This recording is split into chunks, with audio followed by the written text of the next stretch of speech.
Bismillahirrahmanirrahim. Assalamualaikum warahmatullahi wabarakatuh. Selamat datang di pertemuan keempat praktikum pemrograman web dengan materi CSS atau Cascading Style Sheet. Oke, kita langsung saja ke materinya. Di sini yang pertama itu kita pengenalan dulu tentang CSS. Style Sheet merupakan fitur yang sangat penting dalam membuat HTML dinamis. Meskipun bukan merupakan suatu keharusan dalam membuat web, akan tetapi penggunaan style sheet mempunyai kelebihan tersendiri dalam mengatur tampilan halaman web. Style sheet merupakan tempat di mana kita akan mengontrol dan memanage style yang akan kita buat. Style sheet mendeskripsikan beberapa tampilan dokumen dari HTML yang telah kita siapkan.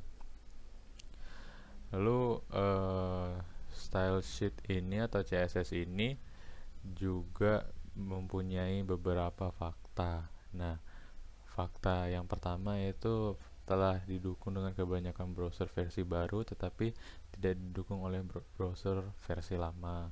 Lebih fleksibel dalam penempatan posisi layout. Dalam layout CSS kita mengenal z-index untuk mendapatkan objek dalam posisi yang sama.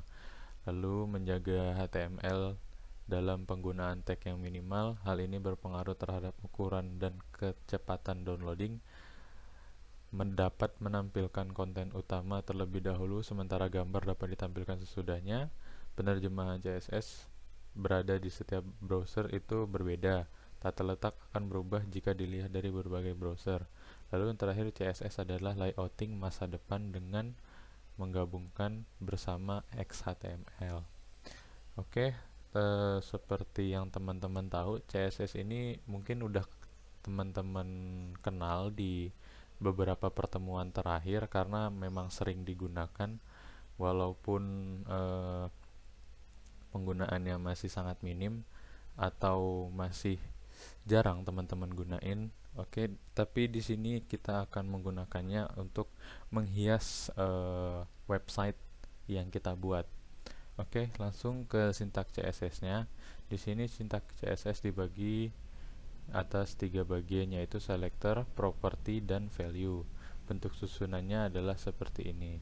Nih, misalkan teman-teman lihat ada sini body. Body itu merupakan selektor. Nih.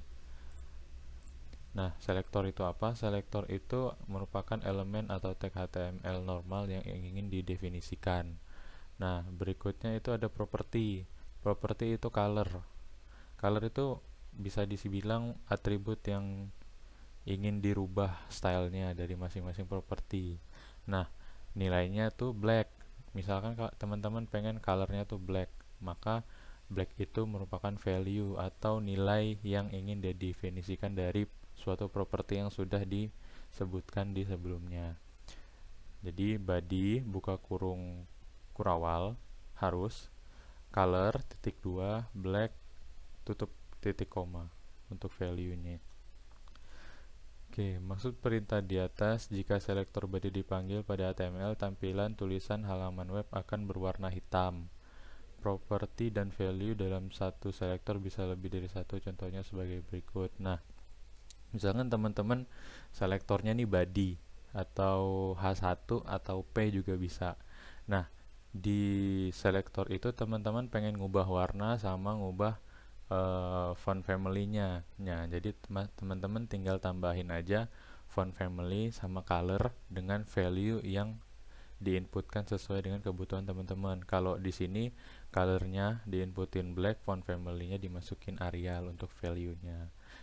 Bisa juga font family itu sans serif dan lain-lain dan masih banyak lagi gitu kan. Oke, masuk ke CSS selector. CSS selector ini digunakan untuk memilih atau mencari elemen HTML yang ingin diberikan style. Terdapat beberapa CSS selector seperti yang pertama ada elemen selector. Elemen selector memilih berdasarkan nama dari elemen HTML, misalnya elemen P yang merupakan elemen untuk membuat paragraf diberi CSS seperti berikut. Nah, seperti yang dijelasin di atas, teman-teman bisa ngasih style sendiri pada elemen-elemen yang atau pada selektor yang ingin teman buat contohnya di sini kan P itu untuk buat paragraf. Nah, sintaknya tinggal teman-teman buat di CSS-nya P buka kurung kurawal, masukin misalkan di sini text align center, terus dikasih warna red untuk perwarnaan tulisannya. Maka P itu akan diberikan warna merah dan paragrafnya menyorot ke tengah. Berikutnya ada ID selector. Nah, ID selector ini memilih elemen menggunakan ID dari sebuah elemen. ID ini bersifat unik dalam halaman. Jadi ID selector ini hanya dapat memilih satu elemen saja untuk menggunakan ID, dan juga karakter ID ini dilambangkan dengan pagar atau hashtag dan diikuti dengan nama ID elemennya. Nah, contohnya gini. Di HTML teman-teman tulis sintak P, di dalamnya ada ID. ID paragraf 1 dan isinya paragraf ini mempunyai ID paragraf 1 dan ditutup dengan tag P. Nah, di CSS-nya teman-teman tulis gini. Karena tadi ID itu berada di P dan namanya paragraf 1, nah makanya teman-teman cukup tulis hashtag paragraf 1. Karena otomatis hashtag paragraf 1 ini udah melambangkan sintak P tadi, tag P tadi. Jadi ID dilambangkan dengan tanda pagar atau hashtag, lalu ditulis lagi dengan namanya paragraf 1. Jadi hashtag paragraf 1 buka kurung kurawal, text align center, color red, sama aja dengan ini. Hanya dikhususkan dengan selector ID tadi. Berikutnya ada juga selector kelas, sama seperti ID, cuma perbedaannya kalau kelas itu disimbolkannya dengan karakter titik. Jadi tadi kita udah bilang di sini kalau ID itu pakai hashtag, yang kelas itu pakai titik. Jadi misalkan di sini sintak P dengan kelas center berisi paragraf ini mempunyai kelas center, lalu ditutup.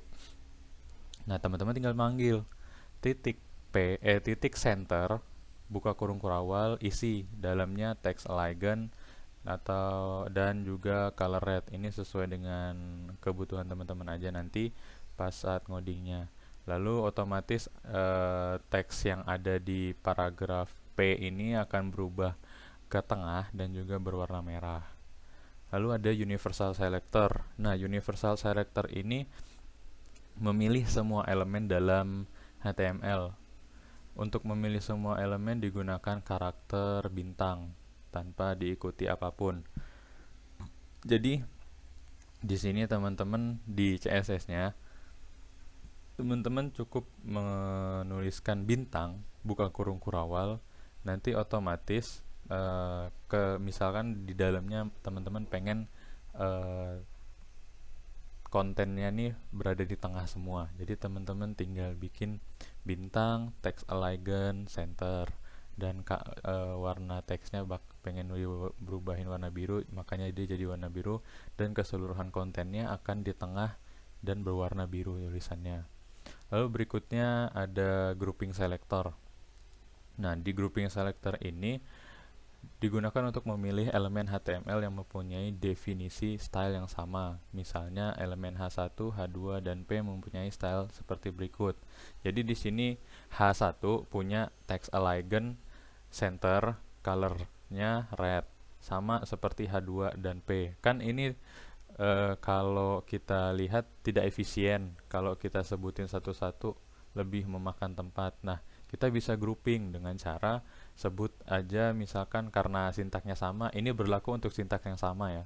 Jadi H1, H2, P, baru buka kurung kurawal, isikan sintaks apa, CSS-nya apa. Misalkan tadi text align center dengan colornya red, maka otomatis bakal H1, H2, dan P-nya akan ke tengah dan juga berwarna merah. Nah, terus CSS itu dibagi menjadi 3. Yang pertama ada CSS inline, ada CSS internal, dan ada CSS eksternal. Nah, perbedaannya apa? CSS inline ini dia langsung di dalam tagnya.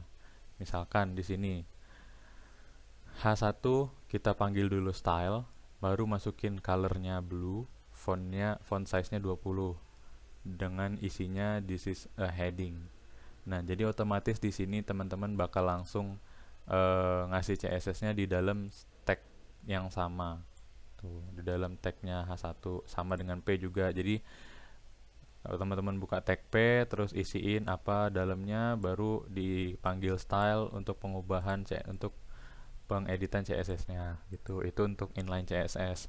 Lalu untuk internal CSS ini dia berada di bagian head. Jadi teman-teman panggil tag style di bagian head, lalu teman-teman di badinya isikan H1 misalkan nih, judul berupa heading, terus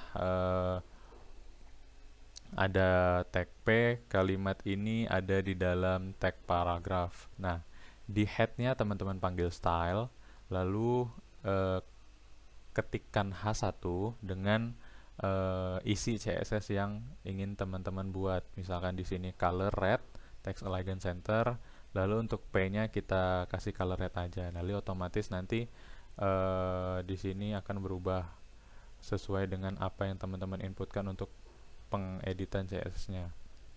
Nah, yang unik di yang ketiga ini teman-teman, di sini CSS eksternal.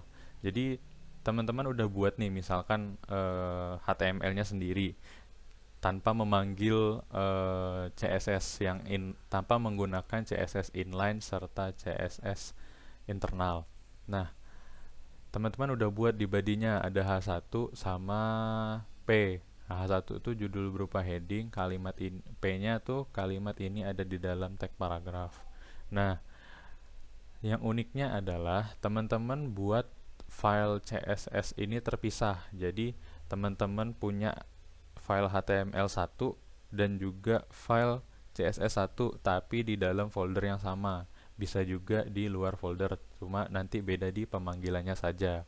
Nah, gimana cara untuk mengkoneksikan atau menghubungkan CSS ini dengan HTML yang telah kita buat?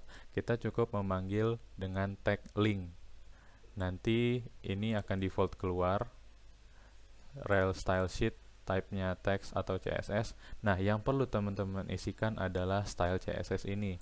Disesuaikan dengan penamaan yang teman-teman berikan untuk file CSS tadi. Misalkan saya memberikan nama untuk file CSS saya yaitu style materi misalkan. Nah, jadi nanti di sini dipanggilnya style materi.css gitu.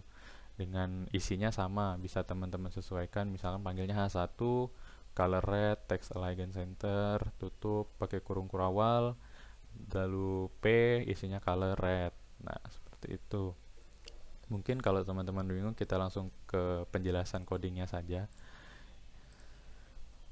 Oke, di sini kita akan menjelaskan CSS yang tadi dari bagian ini dulu.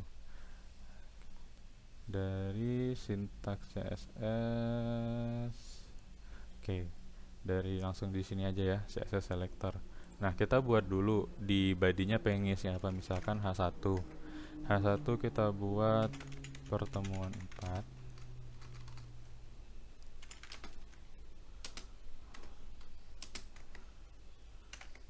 Materi CSS. Oke. Lanjut H3. Praktikum web. Nah, udah nih. Nah, teman-teman buat lagi di sini misalkan P. Ini merupakan kalimat untuk paragraf 1. Lalu teman-teman buat lagi P di sini. Ini merupakan kalimat untuk paragraf 2. Nah, berikutnya teman-teman bisa tambahin misalkan apa tadi di sini. Oke, misalkan di sini teman-teman pengen nambahin kelas. Jadi biar beda ya. Di sini kelas, ini paragraf 1. Paragraf 1, terus di sini untuk ID-nya. ID paragraf 2. Nah, ini kita save. Lalu kalau misalkan kita menggunakan CSS internal, kita panggil di sini style. Nah, lalu kita sebutin, misalkan kita pengen ngubah H1 panggil buka kurung kurawal, misalkan H1 kita pengen ngubah dia ke center, berarti kan text align center dengan colornya tadi red. Nah, kita save. Kita lihat pemanggilannya di sini.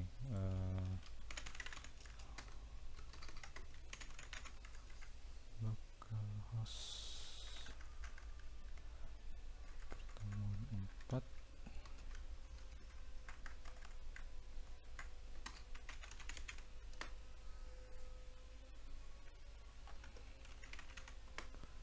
Sebenarnya belum nyala.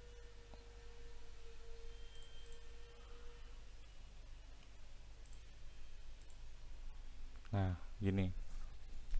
Karena yang tadi kita edit itu di H1, maka H1 akan ke center dengan warnanya merah. Bisa kita lihat di sini temuan 4 materi saya sini H1. Lalu kalau H2-nya pengen kita rubah nih, pengen juga ke center. H3 kan pengen disenterin juga nih. Text align center. Terus colornya sama red. Nah, tinggal kita save, refresh. Nah, dia ke tengah. Nah, ini tadi yang namanya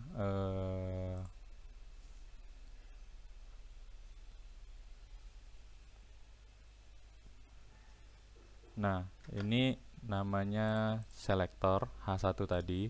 Ini property dan ini value-nya. Oke, berikutnya kita bisa grouping nih. Kita bisa grouping CSS ini. Misalkan ini kan karena sintaknya sama, karena isi CSS-nya sama, kita tinggal tulis di sini H1, H3. Nah, terus yang H3 ini kita hapus untuk menghemat tempat atau lebih mengefektifkan codingan kita. Nah, jadi hasilnya nanti tetap sama seperti ini.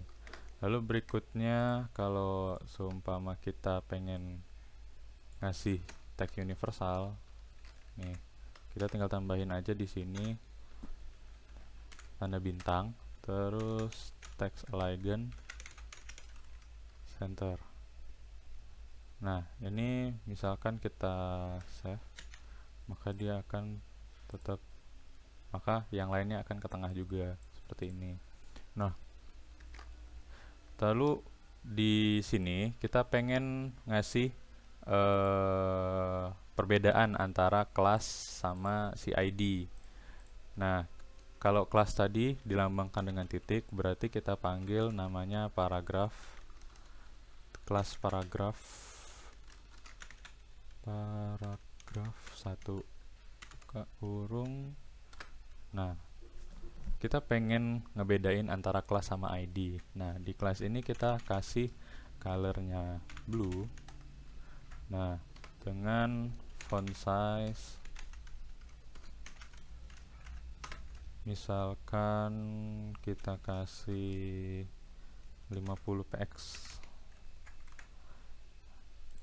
Terus di ID-nya, ID kita panggil paragraf 2.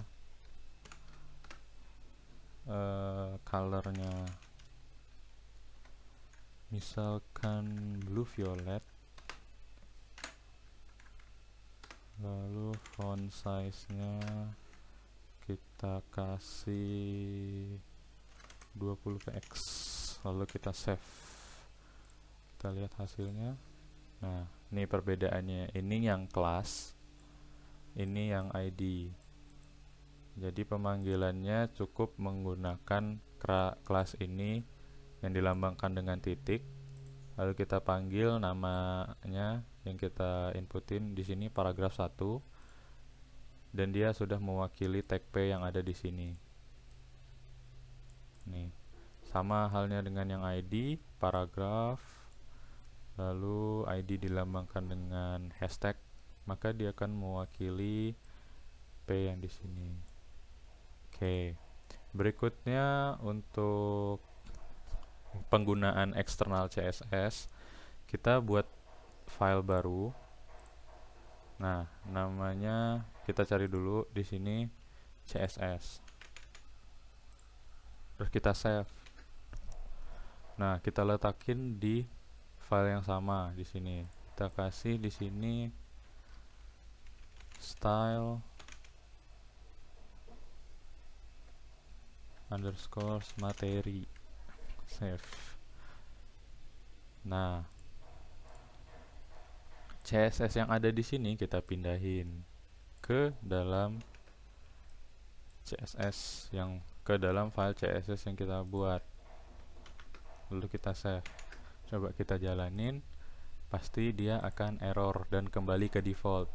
Kenapa seperti itu? Karena kita belum melakukan pemanggilan di bagian headnya. Pemanggilannya dengan cara link. Nah, ini kan udah otomatis real stylish style sheet, lalu kita panggil nama filenya tadi style underscore materi.css, lalu kita save dan otomatis akan kembali seperti ini. Sama halnya kalau kita pengen menambahkan gambar, misalkan gambar ini, kita masukin dulu gambarnya ke sini, terus biar gampang. Nah, kita pengen nambahin gambar di sini nih, di bawah, terus kasih img, source-nya a-nya .png. Nah, gambar ini kan bakal kelihatan gede banget nih. Nah, kita tinggal atur, misalkan pengen teman-teman kasih di sini img kan tadi. img dia pengen width-nya berapa? Width-nya 100 px gitu kan. Terus height-nya teman-teman kasih 5 atau 200 px gitu kan. Nah, nanti kita lihat gambarnya bakal ngecil tuh, bakal kayak gitu. Sama halnya kalau teman-teman di sini pengen juga nambahin image, background, sorry. Jadi di sini teman-teman tinggal tambahin background image, terus di bukan di sini, di body. Jadi di sini teman-teman tambahin, dirapin dulu.